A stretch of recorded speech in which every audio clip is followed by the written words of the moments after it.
Azerbaycanlılar gerek İranlıların gerekse Rusların çok uzun süre kültürel ve siyasi baskılarına maruz kalmalarına rağmen ne dillerinden, ne ırkî özelliklerinden, ne kültürlerinden, ne de dinlerinden inhiraf etmişlerdir. İlginçtir ki dünya üzerinde yaklaşık 40 milyon civarı Azeri olmasına rağmen Azerbaycanlıların 30 milyonu İran'da yaşamaktadır. Sadece 10 milyonu Azerbaycan'da yaşamaktadır. Yani İran'da yaşayan Azeri nüfusu Azerbaycan öz topraklarında yaşayan Azerilerden daha fazladır.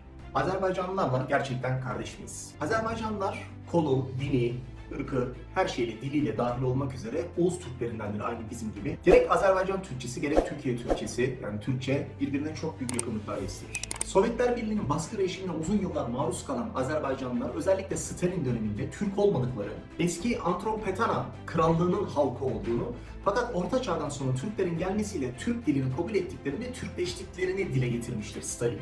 Ve böylece Müslümanlaştıklarını fakat Azerilerin bazı kesimlerinin de Müslümanlığı kabul etmediğini, Hristiyan olduğunu, Hristiyan kaldığını ve bu Hristiyan kalan Azerilerin de Ermeniler arasında yavaş yavaş içselleştirildiğini yani asimilasyona maruz kaldığını ve Ermenileştiğini belirtmiştir. Böyle bir propagandaya maruz kalan Azerbaycanlılar yani Azeri Türkleri hem Azeriliklerinden ve Türklüklerinden propagandayla ayrılmaya hani ileride doğabilecek bazı Ruslara karşı tehdit olabilecek şeylerin önünü böylece kesmeyi ve diğer taraftan da Müslümanlıktan soğutmanın bir propagandası, bir yolunu yapmıştır Sovyet yönetimi. Marksist-Leninist görüş Azeri kardeşlerimizi aynı zamanda Med uygarlığına kökenlerini dayandırmış, Albanyalı oldukları söylenmiş, bu kabul ettirilmeye çalışılmış fakat bu ne tarihi bağlantılar olarak hiçbir gerçeklik ifade etmediği için kof bir söylem, kof bir propaganda olmanın önüne geçememiş, çok şükür ki bu sonuç vermemiş, başarılı olamamış. Farslaştırma politikası giden İran'ın da belli propagandaları olmuş, Azerilerin Türk olmadıklarını, Aryan kökenli bir kavim olduklarını ileri sürmüşler ve bu söylemlerini hala da devam ettirmektedirler. Fakat elhamdülillah bunda da başarısız olmuşlardır. Yani Azeriler bugün Türk olduklarını, sapına kadar Türk olduklarını bilmektedirler.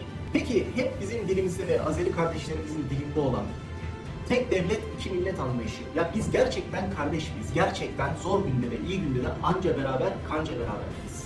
Mesela şöyle bir örnek vereyim. Biz kendimiz için nerelisin, sen kimsin denildiğinde, yurt dışında bize bu soru sorulduğunda biz Türkiye Türk'üyüz demeyiz. Hangi dili konuşuyorsun denildiğinde Türkçe deriz. Türkiye Türkçesi demeyiz. Fakat Azeri kardeşlerimize bu soru yöneltildiğinde biz Azerbaycan Türk'üyüz. Hangi dili konuşuyorsun diye sorulduğunda Azeri Türkçesi diye cevap vermektedir. Bu farklılık bile bir farklılıktır.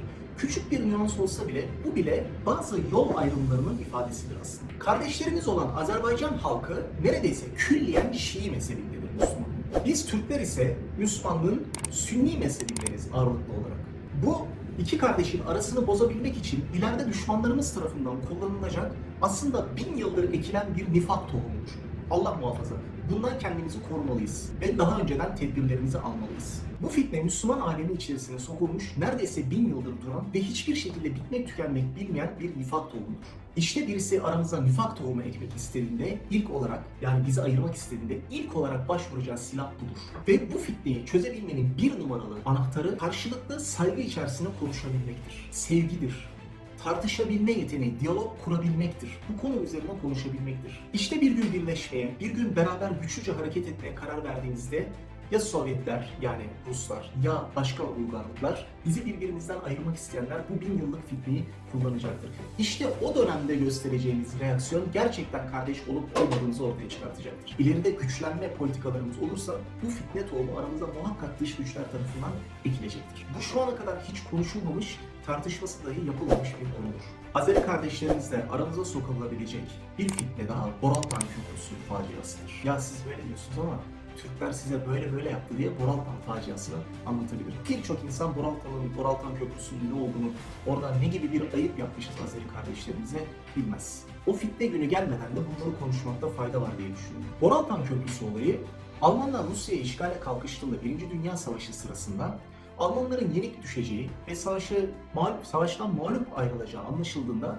Almanlarla işbirliği yapan bazı Azeri askerler Rusların her şeye hakim olması sonucunda, Almanları def etmesi sonucunda kendilerine kötülük yapacağı ve öldüreceklerine kesin gözüyle baktıkları için Türkiye'ye sığınmışlardır. Türkiye'ye sığınan Azeri kardeşlerimizi Rus devleti derhal geri istemiştir. Bu Azeri kardeşlerimiz 146 olarak bilinir fakat 400-450 kişi civarındadır. Bize sığınan Azeri kardeşlerimizi 1945 yılında o zamanın yönetimi İsmet İnönü Rus tehdidine karşı geri iade etmek zorunda kalmıştır. Boral Köprüsü'nden geçer geçmez Azeri kardeşlerimiz kendilerini iade eden Türk askerlerinin göz önünde elleri bağlanarak infaz edilmişler. Öldüreceksiniz, infaz edecekseniz bari siz infaz edin, sizin kardeş kurşununuza anavatan topraklarımıza ölelim diye bize feryat etmişlerdir. Fakat biz bu feryatları kulak arkası edip o zamanın yönetimi Azeri kardeşlerimizi Ruslara teslim etmişiz. Öldürüleceklerini gayet iyi bile bile. Tabii bu utanç verici, elem dolu hadiseden sonra Boraltan şiir diye bir şiir yazılıyor. Da bir şiirden ziyade daha doğrusu bir ağıt da diyebiliriz. Boraltan bir köprü aşar geçer arası. Yusan ara suyuyla çıkmaz yüzün karası. Düşman bekler karşıda, önüne kattı beni. Can alınan çarşıda,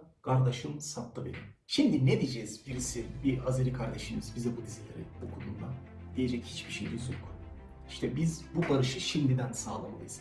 Aramızda hiçbir sorun yokken aramıza nifak tohumları ekmek isteyen insanlar çıkmadan önce veya o gün gelmeden önce biz bu sorunları konuşmalıyız ve biz bu konuda özür dilemeliyiz. Elimizden geleni yapmalıyız. Azeri kardeşlerimize sevgi dolu, merhamet dolu, kardeşimize sarılır gibi sarılmalıyız. Bunlar önceden konuşulmalı, çözülmeli ki o gün geldiğinde biz bu sorunları zaten çözmüş olalım. Yarımıza bu fitneleri ekememiş olsunlar ve gerçekten iki kardeşi birbirinden ayıramasınlar.